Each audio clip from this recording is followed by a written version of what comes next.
दोस्तों नमस्कार, मैं अमित कुमार स्वागत करता हूं आप सभी का आपके अपने यूट्यूब चैनल ज्ञान भारती एनसीईआरटी में। जैसा कि आप सभी को मालूम है कि हम 8th क्लास की एनसीईआरटी भूगोल पढ़ रहे हैं और आज मैं उसी श्रृंखला में आगे बढ़ते हुए मैं आपके सामने उपस्थित हूं पार्ट 2 लेकर। तो आइए चलते हैं। जैसे कि दिया गया है कक्षा 8 अध्याय 2 भूमि, मृदा, प्राकृतिक वनस्पति और वन्य जीवन संसाधन सॉरी। ठीक है, तो देखो जैसे कि दिया गया है कि पहले मृदा क्या होता है। मतलब इस चैप्टर को पढ़ने से पहले इसकी कुछ मेन टॉपिक हैं जो उसके बारे में पता होना ज़रूरी है। जैसे कि बताया मृदा, कि मृदा किसे कहते हैं। ठीक है, जैसे इसमें दिया मृदा कहते किसे हैं, तो मृदा पृथ्वी के पृष्ठ पर दानेदार कणों के आवरण की पतली परत को मृदा कहते हैं। ठीक है, जो पृथ्वी का पृष्ठ होता है, भूपटल जो होता है, इस पर क्या होती है, जो पतली पतली दानेदार परत जो होती है उसे क्या बोलते हैं, हम मृदा बोलते हैं। और इसमें खनिज और जैव पदार्थ का सही मिश्रण मृदा क्या बनाता है, उपजाऊ बनाता है, मृदा को उपजाऊ बनाता है। ठीक है, ये मृदा के बारे में शायद आपको समझ में आ गया होगा। आगे अपन प्रश्न देखेंगे। अब देखो जल चक्र है, जैसा कि हम जानते हैं कि पृथ्वी पर न तो जल बढ़ाया जा सकता है और न ही घटाया जा सकता है, लेकिन इसके प्रचुरता में विविधता पाई जाती है, क्योंकि यह बाष्पीकरण, वर्षा और बहाव की प्रक्रियाओं द्वारा महासागरों, वायु, भूमि और पुनः महासागरों में चक्रण द्वारा निरंतर गतिशील रहता है। इसे ही जल चक्र कहते हैं। ठीक है, मैंने सिर्फ ये हाईलाइट करके ये जो मेन टॉपिक थे जो एनसीईआरटी उठा के यहाँ रख दिए हैं, बाकी मैंने कुछ नहीं किया है। इसके बारे में समझाऊंगा आपको, कुछ जैसे कोई प्रश्न आएगा प्रश्न के माध्यम से समझाऊंगा आपको एक एक टॉपिक। प्राकृतिक वनस्पति और वन्य जीव। ठीक, इसमें कहा जैव मंडल किसे कहते हैं, कि जहाँ पर प्राकृतिक वनस्पति और वन्य जीव केवल स्थल मंडल, जलमंडल और वायुमंडल के बीच जुड़े एक क्षेत्र में ही पाए जाते हैं, उसे क्या बोलते हैं, हम जैव मंडल बोलते हैं। ठीक है, क्या बोलते हैं उसको, जैव मंडल कहते हैं। अब परितंत्र, जैव मंडल में सभी जीवित जातियां जीवित रहने के लिए एक दूसरे से परस्पर संबंध और निर्भर रहती हैं। इस जीवन आधारित तंत्र को परितंत्र कहते हैं। ठीक है, इस जीवन आधारित तंत्र को क्या बोलते हैं, हम परितंत्र कहते हैं। ठीक है, अब देखो जैसे इस हम प्रश्न के माध्यम से समझेंगे। इसने कहा कि प्रश्न संख्या 1, विश्व के विभिन्न भागों में जनसंख्या का वितरण असमान क्यों पाया जाता है। विश्व के जैसे हम जाएंगे, जैसे देख लीजिए कि हमारा भारत है, तो भारत में जैसे पाकिस्तान है, पाकिस्तान की कुल संख्या हमारे यूपी के बराबर समझो। ठीक है, तो उस तरीके से कहा विश्व के विभिन्न भागों में जनसंख्या का वितरण असमान क्यों पाया जाता है। तो इसने ऑप्शन दिया, भूमि के विभिन्न लक्षणों के कारण और जलवायु के विभिन्न लक्षणों के कारण, या स्थलाकृति के विभिन्न लक्षणों के कारण, या फिर उपरोक्त सभी। तो इसका सही आंसर क्या होगा, इसमें देखो भूमि के विभिन्न लक्षणों के कारण भी होगा, जलवायु भी कहीं की ज़्यादा, कहीं की गर्म है, कहीं की ठंडी है। ठीक, स्थलाकृति के विभिन्न लक्षणों के कारण, मतलब कुल मिलाकर भूमि के विभिन्न लक्षण भी होंगे, जलवायु के भी और स्थलाकृति के भी। ठीक, तो सही आंसर क्या होगा इसका, उपरोक्त सभी। क्या होगा इसका, उपरोक्त सभी। ठीक है, अगला प्रश्न देखते हैं। अगला प्रश्न कहा इसने कि भूमि का उपयोग किसके द्वारा निर्धारित किया जाता है। भूमि का उपयोग किसके द्वारा निर्धारित किया जाता है, भौतिक कारकों द्वारा, रासायनिक कारकों द्वारा, मानवीय कारकों द्वारा, या इनमें से कोई नहीं। ठीक, तो जब भूमि का उपयोग जो हम करेंगे किसके द्वारा करेंगे, भौतिक कारकों द्वारा निर्धारित करेंगे। किसके द्वारा करेंगे, भौतिक कारकों द्वारा निर्धारित करेंगे। ठीक है, भौतिक कारकों द्वारा निर्धारित करते हैं। अच्छा, भौतिक कारक कौन कौन से हो सकते हैं, देखो जैसे कि स्थलाकृति भौतिक कारक होगा, मृदा भौतिक कारक होगा, जलवायु, खनिज और जल की उपलब्धता, ये क्या है, हमारे भौतिक कारक हैं। क्या है, भौतिक कारक। आगे क्या था प्रश्न नंबर 3, मृदा के प्रकार को कौन निर्धारित करता है। जो मृदा का प्रकार जो होगा उसे कौन निर्धारित करेगा, हाँ ये मृदा इस प्रकार की है। ठीक, तो इसे कौन करेगा, ऑप्शन ए स्थल रूप, ऑप्शन बी जलवायु, ऑप्शन सी उर्वरता, ऑप्शन डी उपरोक्त सभी। तो सही आंसर इसका क्या होगा, इसका भी डी। उपरोक्त सभी, स्थल रूप भी होगा, जलवायु भी और उर्वरता भी। ठीक, अगला प्रश्न संख्या देखते हैं हम 4 कि भारत में पाई जाने वाली मृदा है। भारत में पाई जाने वाली मृदा है। ठीक, अब इसने कहा कि भारत में कौन किस मतलब किस किस प्रकार की मृदा पाई जाती है, कौन कौन सी मिट्टी पाई जाती हैं। ठीक, जैसे इसने देखो ऑप्शन दिया जलोढ़ मिट्टी, सबसे अधिक सबसे ज़्यादा जलोढ़ मिट्टी पाई जाती है। ठीक, मरुस्थलीय मिट्टी, जो मरुस्थलीय क्षेत्र होते हैं, राजस्थानी क्षेत्र, ठीक, तो ये मरुस्थलीय क्षेत्र में। रेगुर मिट्टी, अच्छा रेगुर मिट्टी किसे बोलते हैं, थोड़ा कन्फ्यूजन होगा कि रेगुर मिट्टी बोलते किसे हैं।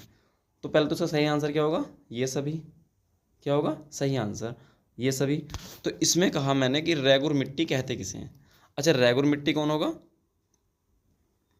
रेगुर मिट्टी में जैसे देखो रेगुर मिट्टी को हम इसके दो नाम हो रहे हैं, एक तो देखो इसे हम काली मिट्टी बोलते हैं, क्या बोलते हैं, काली मिट्टी। ठीक, काली मिट्टी, और इसके साथ साथ हम बोलते हैं इसको एक नाम से और जानते हैं, एक बोलते हैं इसको चरनोजम मिट्टी। क्या बोलते हैं इसको, चरनोजम मिट्टी। अब चरनोजम मिट्टी भी आ सकता है कहीं पर लिखा हुआ, कहीं पर काली मिट्टी भी आ सकता है, कहीं पर रेंगुर मिट्टी भी आ सकता है।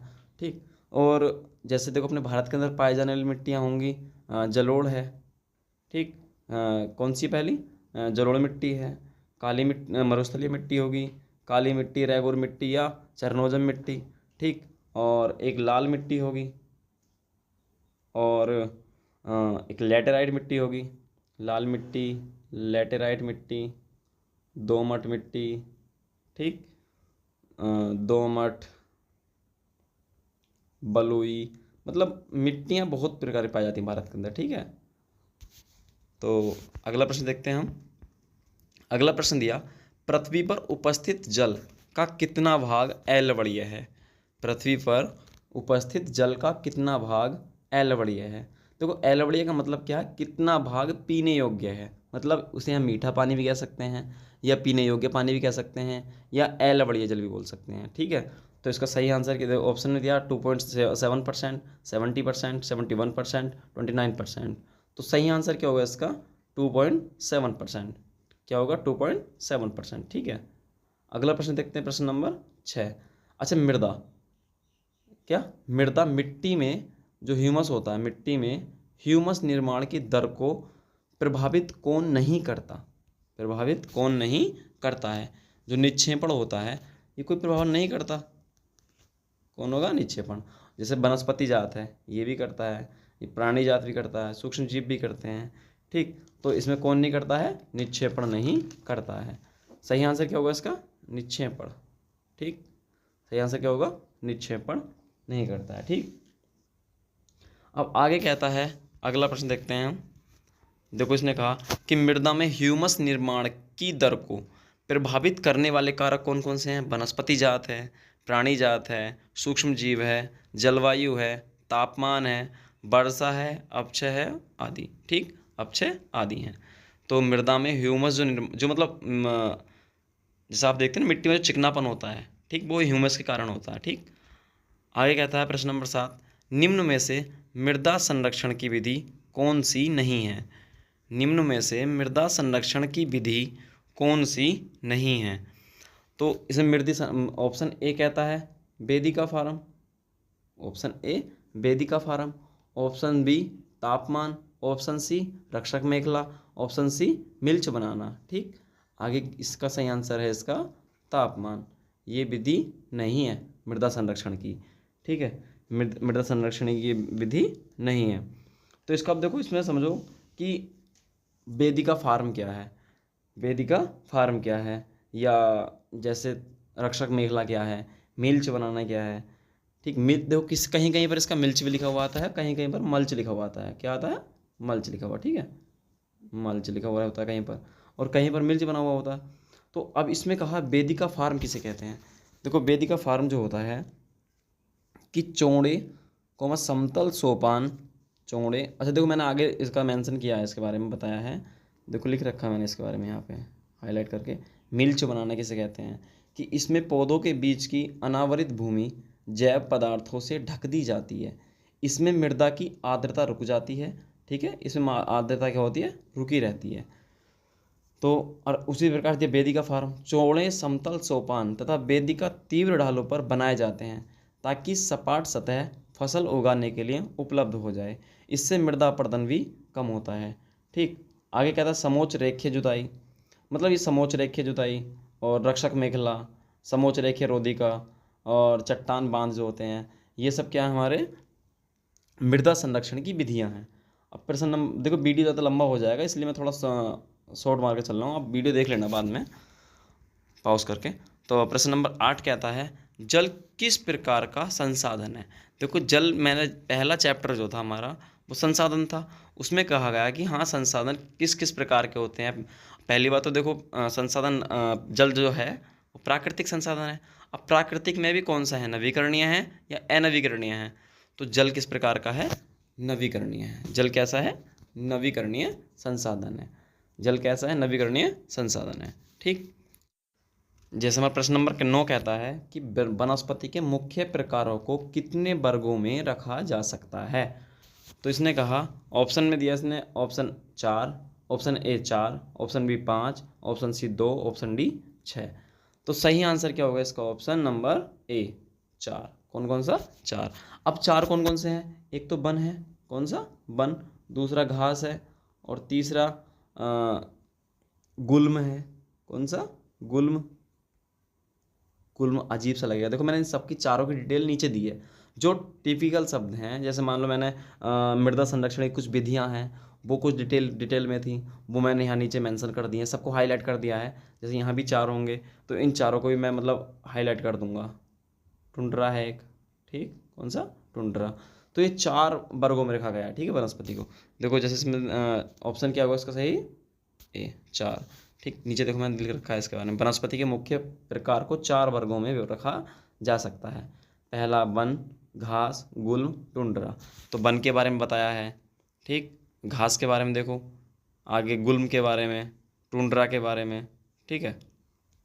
अब प्रश्न नंबर 10 कहता है, देखो अब प्रश्न नंबर 10, ये वाला मैंने प्रश्न जो मैंने पीछे लिखवाई थी मृदा संरक्षण की जो विधियाँ थी, ठीक, उसमें से एक प्रश्न है ये कि तटीय प्रदेशों और शुष्क प्रदेशों में पवन गति रोकने के लिए वृक्ष कतारों में लगाए जाते हैं ताकि मृदा आवरण को रोका जा सके। यह मृदा संरक्षण की कौन सी विधि है, कौन सी विधि है। तो ऑप्शन में दिया है इसने, ए रक्षक मेखला, बी समोच्च रेखीय जुताई, सी समोच्च रेखीय रोधिका। ठीक है, तो सही आंसर क्या है इसका, रक्षक मेखला। क्या है, रक्षक मेखला। अब देखो रक्षक मेखला के बारे में मैंने पीछे प्रश्न नंबर 8 में बताया है कि तटीय प्रदेशों, देखो जैसे यहाँ बताया मैंने 7 में है, देखो ये तटीय प्रदेशों और शुष्क प्रदेशों में पवन गति रोकने के लिए वृक्ष कतारों में लगाए जाते हैं ताकि मृदा आवरण को रोका जा सके, ताकि मृदा आवरण को रोका जा सके। ठीक है, तो इस तरीके से हमारे कितने हुए, 10 प्रश्न कंप्लीट हुए। वीडियो देखो थोड़ा लंबा है मैं मानता हूँ, लेकिन थोड़ा पेशेंस बना के देखना इस वीडियो को, बहुत समझ में आएगा। ऐसे ही देखो मैंने आज का धीरे धीरे कक्षा 8 की एनसीईआरटी कंप्लीट कर दूंगा और फिर कक्षा 9 की मैं धीरे धीरे आपको कक्षा 12 तक की एनसीईआरटी भूगोल एकदम पॉइंट टू पॉइंट ऐसे समझा के जाऊँगा, ऐसे पॉइंट टू पॉइंट समझाऊँगा कि कभी आपके दिमाग से भूगोल बाहर नहीं जाएगा।